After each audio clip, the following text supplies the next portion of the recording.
Hello! My name is Leon. Welcome to another reading of the Elder Scrolls. Today we're going to be reading Palla Book II by von Merstedt. Palla, Palla.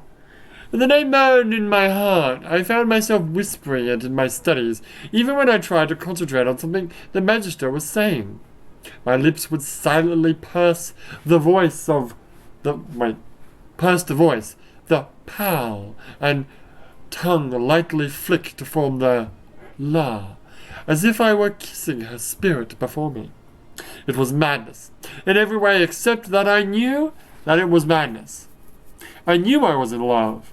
I knew she was a noble Redguard woman, a fierce warrior more beautiful than the stars. I knew her young daughter, Batanik, had taken possession of a manor house near the guild, and that she liked me, perhaps was even infatuated. I knew Palla had fought a terrible beast and killed it. I knew Palla was dead. Oh, he's going to do necromancy to bring him back from the life. He's going to use the donut. The PS1 disc that they read in the first book. I think I just spoiled the book. I'm pretty sure that's exactly what's going to happen. It's probably going to... And he's going to bring her back to life. It's going to turn around to haunt him. And she's going to kill him or something like that. I don't know. She will be the beast? Something, I don't know. Let's find out. As I say, I knew it was madness. And by that, I knew I could not be mad. But I also knew that I must return to Botanik's place. Palace. Yeah, you're right, the word is palace. To see the statue of my beloved Palla engaged in that final, horrible, fatal battle with the monster. Which I did, over and over again. Had Botanik been a different sort of noblewoman, more comfortable with her peers, I would not have had so many opportunities. In her innocence, unaware of my sick obsession, she welcomed my company. We would talk for hours, laughing, and every time we would take a walk to the reflecting pool, where I would always stop breathless before the sculpture of her mother. It's a marvelous tradition you have, preserving these figures of your ancestors for at their finest moments, I said, feeling her curious eyes on me. And the craftsmanship is without parallel. You wouldn't believe me, laughed the girl, but it was a bit of scandal when my great-grandfather began the custom. We Redguards hold a great reverence for our families, but we are warriors, not artists. He hired a traveling artist to create the first statues, and everyone admired them, until it was revealed that the artist was an elf, an Altama, from the Somerset Higher. Scandal! It was, absolutely. Botanik nodded seriously. The idea that a pompous, wicked elf's hands... oh, here we go with the bad grammar, had formed these figures of noble Redguard warriors was unthinkable, profane. Irreverent. Everything bad you can imagine. But my great-grandfather's heart was in the beauty of it, and his philosophy of using the best to honor the best passed down to us all. I would not have even considered having a lesser artist create the statues of my parents, even if it would have been more... that's a word. I think it's like related to like allegiance. So allegiant to my culture. I just figured it out. The statue's not a statue. Oh? Yeah. It's like a Medusa person, like turned to stone or whatever. I can believe that. I'll be right back in a second.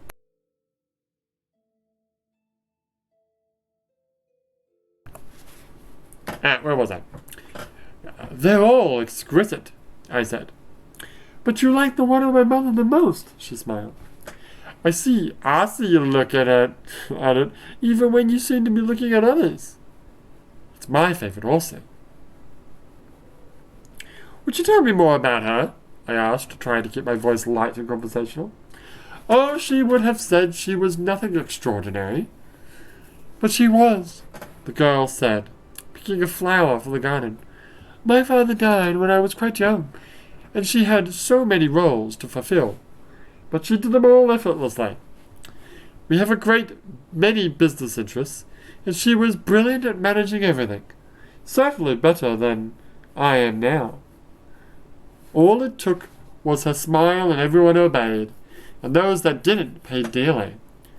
She was very witty and charming, but a formidable force when the need arose for her to fight. Hundreds of battles, but I can never remember a moment of feeling neglected or unloved.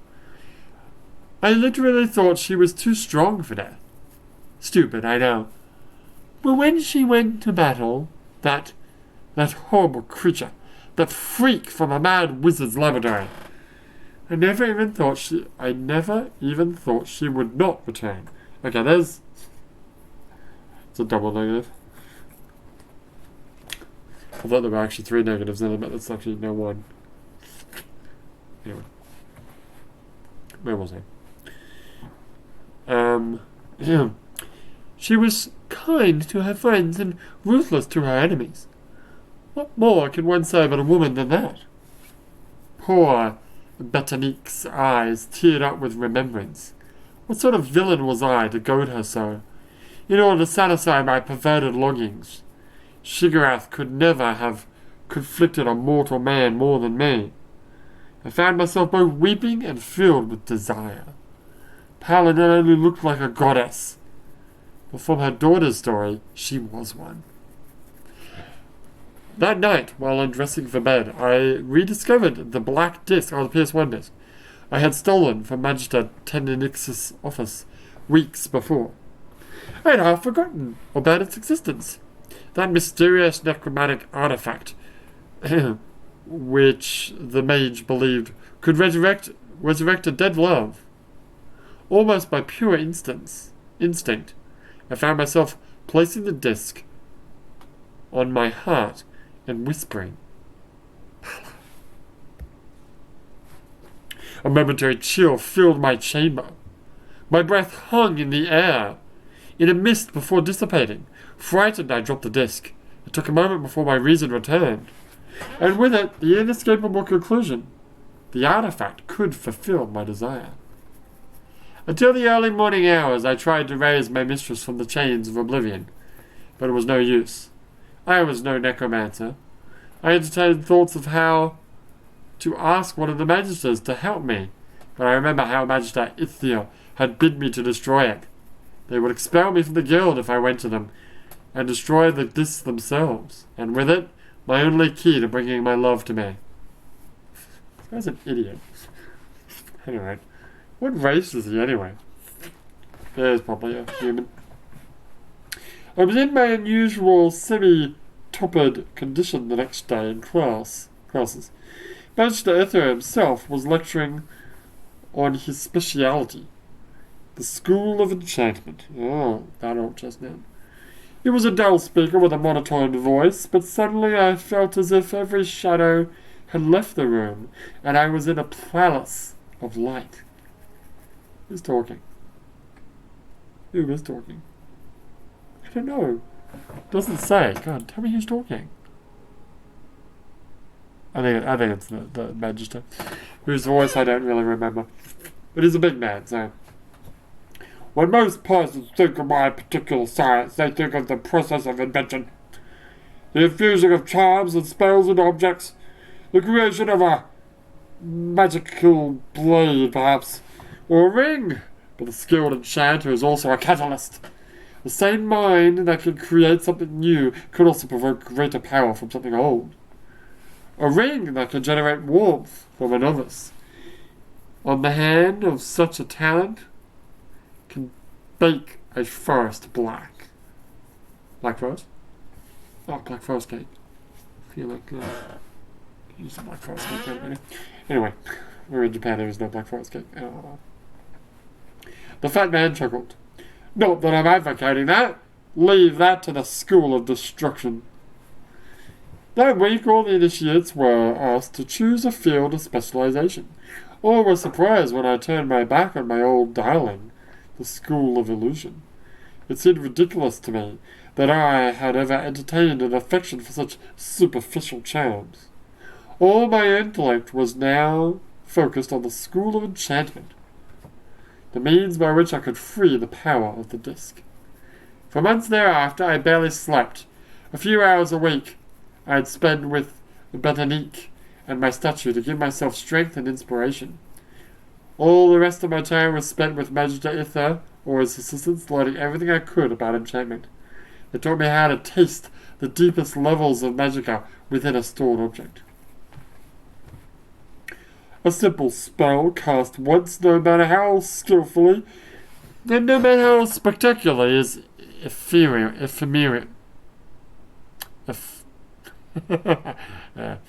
Of the present. I'm not even going to bother. What it is and no more. Sorry, Magister Ither. But placed in a home, it develops into an almost living energy, maturing and ripening so that its surface is touched when an unskilled hand wields it.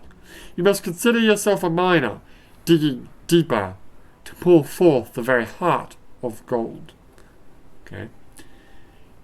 Every night, when the laboratory closed, I practiced what I had learned. I could feel my power grow, and with it, the power of the disc, whispering. I delved into the artifact, feeling every slight nick that marked the ruins and every facet of the gemstones.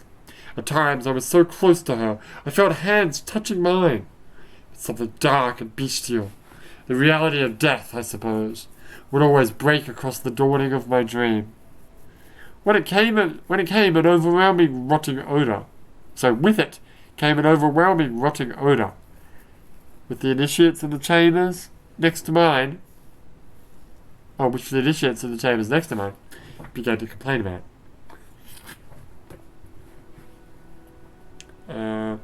So they must have crawled into the floorboards and died, I offered lamely.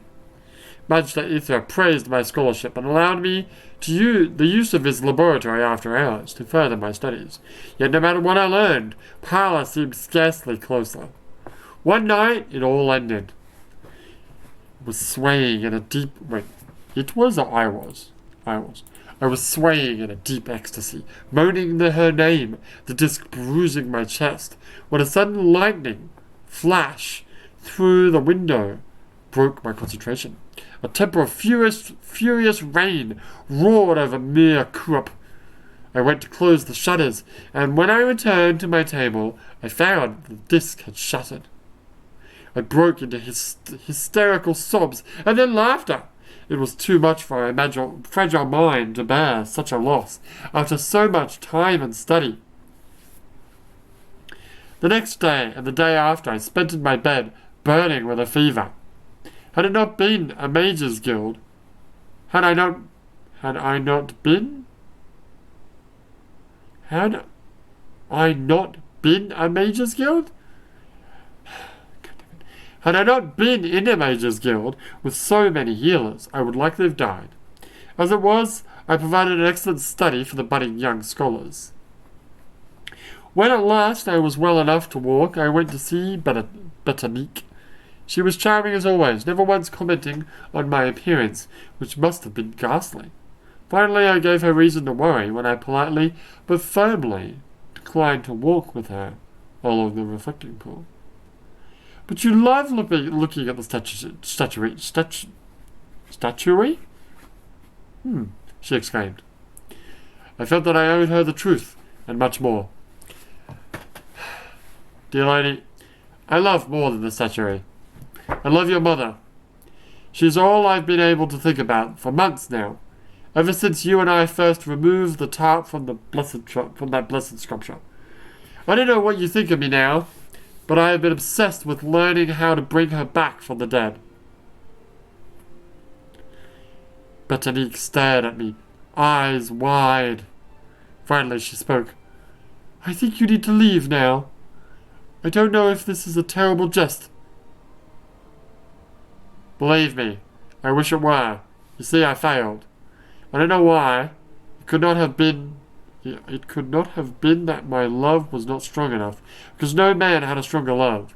Perhaps my skills as an enchanter are not masterful, but it wasn't from lack of study. I could feel my voice rise. I could feel my voice rise. I knew I was beginning to rant, but I could not hold back. Oh, oh, oh. Perhaps the fault lay in that your mother never met me, but I think that only the caster's love was taken into account in that necromantic spell. I didn't know what it was. Maybe that horrible creature, the monster that killed her, cast some sort of curse on her, and its dying breath. I failed, and I don't know why. No. What a bitch. With a surprising burst of speed and strength, for so small a lady, Betanique shoved herself against me. She screamed, "Get out!" And I fled out the door. Okay. Before she slammed the door shut, I offered my pathetic apologies. "I'm so sorry, Betanique. But consider that I wanted to bring your mother back to you. It's madness. I know, but there's only one thing that is certain in my life, and that is that I love Palla." Do you really, though? Do you really? I mean, I think he does. At least he thinks he does. Where was I? Sorry. The door was nearly shut, but the girl opened it. Opened it crack? Opened it crack. Oh my god. Opened it a crack? Sure. To ask tremendously, "You love whom?" "Palla!" I cried to the gods. "My mother," she whispered angrily. Oh my god. My mother, she whispered angrily, was named Zalus. Palla was the monster. Uh-oh. I stared at the closed door for Mara knows how much time. And then began the long walk back to the Mage's Guild. My memory searched through the minutiae to the tales of Talos Night, so long ago, when I first beheld the statue, and first heard the name of my Lel. That Breton initiate, Glenn, had spoken. He was behind me. Was he recognizing the beast and not the lady? I turned the lonely bend that intersected with the outskirts of Mia Coop, and a large shadow rose from the ground, where it had been sitting, waiting for me. Wait, did I... Hang on. Did I skip a thing? Nope. "Palla," I groaned. "Palla." "Kiss me," it howled. And that begins my story. Up to the present moment. Love is red, like blood. Okay, well, I guess that guy died. Sucks to be him, I guess. Well, that was Palla, Book 2, by Vij Misted. And this has been another reading of The Elder Scrolls, but for now, my name is Leo, and I will see you next time.